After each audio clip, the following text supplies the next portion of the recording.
राहुल गांधी के अमेरिका दौरे का दूसरा दिन, बोले लोकसभा चुनाव के बाद आया बड़ा बदलाव। लोग कहते हैं अब नहीं लगता मोदी से डर। समान भागीदारी को लेकर राहुल गांधी का बयान, कहा देश की 90% आबादी के पास नहीं है शीर्ष बिजनेस का मालिकाना हक। बोले लोग पूछते हैं कि कहां है हमारी भागीदारी।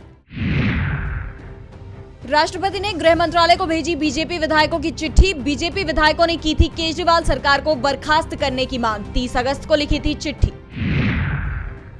सीपीआईएम अध्यक्ष सीताराम येचुरी की हालत गंभीर, आईसीयू में किए गए शिफ्ट। दिल्ली में चल रहा है इलाज। हरियाणा के बीजेपी नेता देवेंद्र कादियान ने छोड़ी पार्टी, टिकट न मिलने से हुए नाराज। फेसबुक लाइव में किया पार्टी छोड़ने का ऐलान। कांग्रेस अध्यक्ष मल्लिकार्जुन खड़गे का बयान, कहा राजनीति में कभी किसी को नहीं होना चाहिए रिटायर। बोले आजीवन करनी होगी राष्ट्र की सेवा।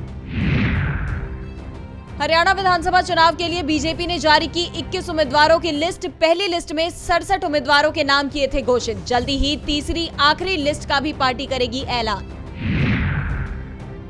सेबी चीफ को लेकर पवन खेड़ा का बयान, माधवी बुद्ध से मांगा इस्तीफा। बोले अब सेबी के अफसर ही कर रहे हैं घोटाले पर खुलासे। अमेरिका में सैम पित्रोदा का बयान, देश के 2024 लोकसभा चुनाव को लेकर कही बात। बोले निष्पक्ष रूप से नहीं हुए थे लोकसभा चुनाव।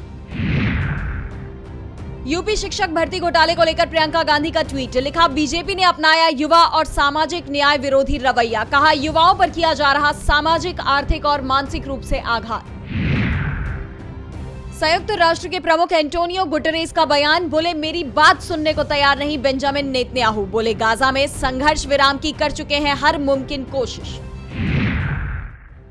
दलीप ट्रॉफी में हुई रिंकू सिंह की एंट्री, इंडिया बी में हुए शामिल। वहीं मयंक अग्रवाल को सौंपी गई इंडिया ए की कप्तानी। हरे निशान पर बंद हुआ शेयर बाजार, 397 अंकों की बढ़त के साथ 81,956 पर बंद हुआ सेंसेक्स। वहीं 114 अंकों की बढ़त के साथ 25,050 पर बंद हुआ निफ्टी। एप्पल की आईफोन 16 सीरीज हुई लॉन्च। 20 सितंबर से स्टोर्स पर शुरू होगी बिक्री। 79,000 से 1,44,000 के बीच रखी गई है 4 वर्जन्स की कीमत। तापसी पन्नू की नई फिल्म गांधारी का टीजर रिलीज। नेटफ्लिक्स पर रिलीज होगी फिल्म, जल्द होगा रिलीज डेट का ऐलान।